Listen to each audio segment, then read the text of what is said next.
In this video, I'll be talking about the Sportiva Hobnails for your winter trail running traction. I'll show you which pack to get, how to put them in your shoes, and how to take them out. Hi, my name is Scott Miller, and this is Trail Ambitions, where I talk about things that may improve your trail running. If you are still deciding which traction options to get for your winter trail running, make sure to check out my video on selecting the right winter traction for your trail running shoes. It might help. All right, let's get started. So the Sportiva Hobnails come in a little pouch like this. There's two types, one with the tool and one without. So inside of here is this little tool which is used to screw in the screws. So if I look at what these look like, so basically there's these little screws that look like this. They have a sharp point on one end and they have a large auger screw on the other end. This tool here fits. So that tool right there fits in just like that. So you're able to screw it in that way. And that allows you to screw it into the shoe as well as take it out of the shoe. So if they're not permanent, if you want to, I wouldn't suggest putting it in and out on a regular basis, like, you know, if you're gonna run on the trails or run on the road. I would suggest putting them in per season, because as you put them in and out, they will rip the sole a little bit. So after a few times, it may not grip as well, so they could fall out at that point. I would suggest dedicating a pair of shoes for the winter or most of the winter. Screw them in at the start, wear them for as long as you can, and then take them out if you want to keep them for another pair of shoes, or just use the same pair of shoes several years in a row, or whatever works. As I said, they're hard to steal. They will last quite a while, several years at least. There's two types of packs. One comes with the tool and one doesn't. It's important to note because the one that doesn't have the tool only has half the number of spikes. So there's 9 in each side, so 18 total. So you put 9 in each shoe. The half pack comes with maybe it's not half, maybe it's 12 of screws, is actually a replacement pack. So it assumes that you bought your first one with the tool and that you still have the tool, and you put those in your shoes, and if certain ones, if you lost a few along the way, which I find to be rare, but if you do, then you can buy the replacement pack at half price, but as I said, it doesn't give you the tool and only gives you half the number of screws. So it's clearly a replacement pack.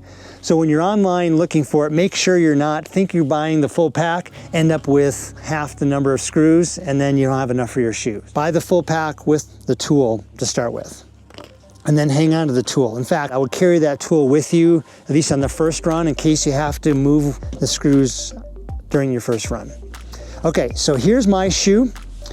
And as you can see, I've already inserted these. These are, 1 or 2 seasons old, so I've had them for a while. And you can see I have them placed here. So one's here, here, here. So 1, 2, 3, 4, 5. And then in the back, I do 6, 7, 8, 9. So basically a square. And you can see there, in some cases, you come down hard on a rock, it may drive it inside your shoe. So in this particular one, I actually have it stuck inside of my shoe. So to get it out, I just need to work the tool in there, find those little creases in the screw itself. Depending on how far it's stuck in the shoe, it may be a little more difficult. And if not, you can also pry a little bit to kind of move it around, depending on, because this one's stuck in there pretty tight. There we go. So once you get it locked in, then you don't push too hard, because you don't want to push it in further, but you start screwing it out and kind of moving it around. Sometimes it's stripped in the sense that it's not gripping on any rubber anymore. It's all stripped out. In that case, yeah, once you get it attached like that, then you want to sometimes angle it. And so I'm just going to auger it out from an angle like that.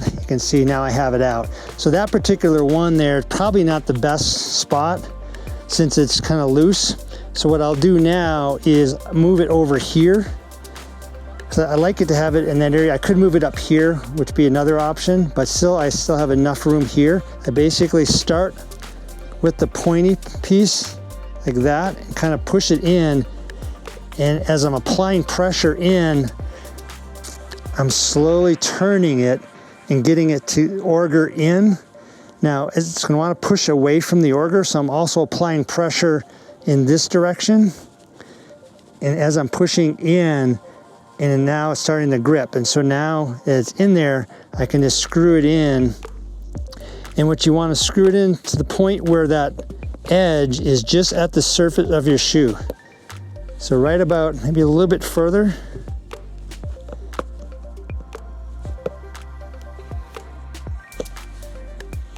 Yeah, that's probably a little bit too far because it started to go on an angle. And so I'll back it out a little bit. And so that's pretty good. So right there, you can see it's level flush with the top now. Now this one probably, I don't know if it's gonna hold real well because there's not a lot of material there.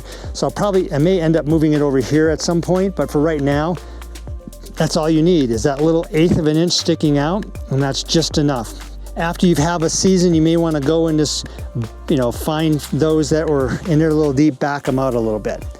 Okay, let's start here. Now these, I pulled these all out. So obviously with a new shoe, you wouldn't have existing holes like I have here. What I would do is just start, again, 9. So you have kind of this odd number. So if you have 4 in the back, makes it easy. And then up here, you could do 3 on the inside, 2 on the outside. But since there's a longer surface here on the, well, I guess the way I think about it is when I'm running, I'm pushing off to the side. I don't know, I guess there's different schools of thought. So a lot of times you're on the inside of your foot pushing off, but then there's a longer edge over here. So I really think about it as the longer edge supports 3 of the screws, and the inside being slightly shorter is 2 of the screws. Now there's an argument that could say, well, you run more on the inside of your foot. In that case, wouldn't you want 3 here and 2 out here?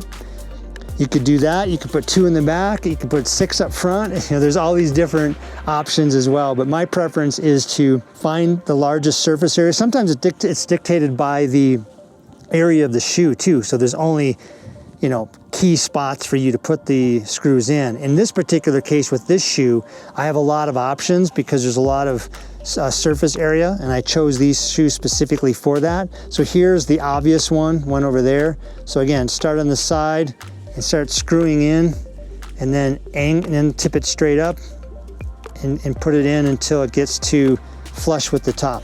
Now these screws are gonna go in very easily because I have existing holes here.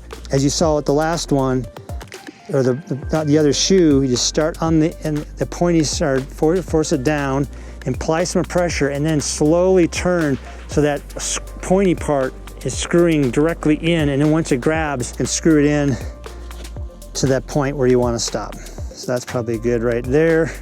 Again, it's not an exact science. You can, if you have the tool the first time and it's feeling a little weird or it's moving around on you, you can always move it, or after your first run as well. So again, the third one, this is a good spot for it. So again, I would start like that, move it in about that far. You can see it's starting to show the spots there. I get the tool in place, find some good leverage on my hand, and then start to push it in and slowly start turning it as I twist and rock it up, and then pull it in until it's level with the top. Next one be right here. So again, I try to position them out to where I would land most often. So again, if you're a pronator and so you tip your foot in, then maybe on the inside, so maybe you find having one here rather than here is a better one. Personally, I think when you're running, downhill, so I guess where would you need the most traction? I mean, running flat across an icy surface, you could probably do okay, not fall.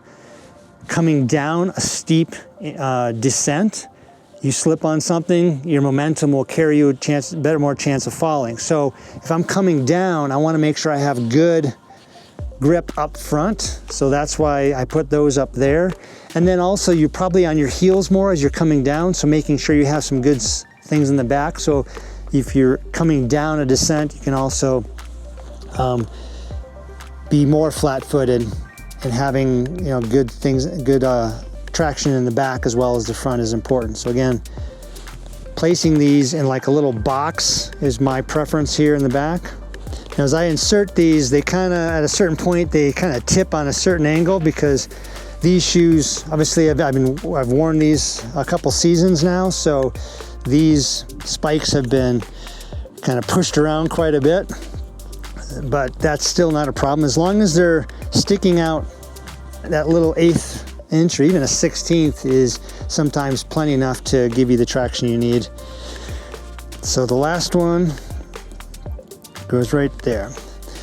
As you can see, they're sticking out just enough. Again, if you want to put them in a little further, it's good. Just make sure like you do one of these across the bottom, because if you have, you know, lugs like this and you happen to stick one between it, you know, you need to be able to look and say, is it actually sticking out of the lug?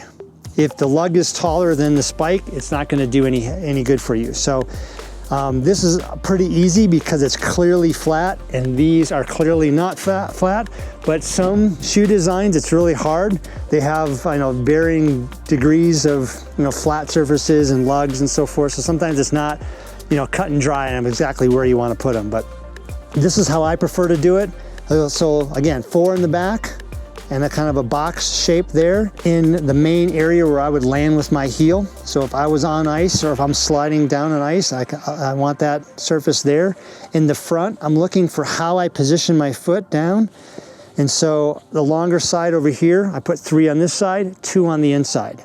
In the past, I've also put some in the middle, but I tend to, because I wear more lighter or thin weight shoes, I tend to feel those. And sometimes, you know, you may not feel it right away, but when you're coming downhill and you step on that rock really hard and it really pushes that thing into your foot, sometimes it could actually bruise part of your foot. So I've moved away from putting things in the middle here because I've had it too many times where it actually poked me, not sharp wise, but just that, you know, it's metal. It's like having a good sized stone just jam into your foot. It's quite painful.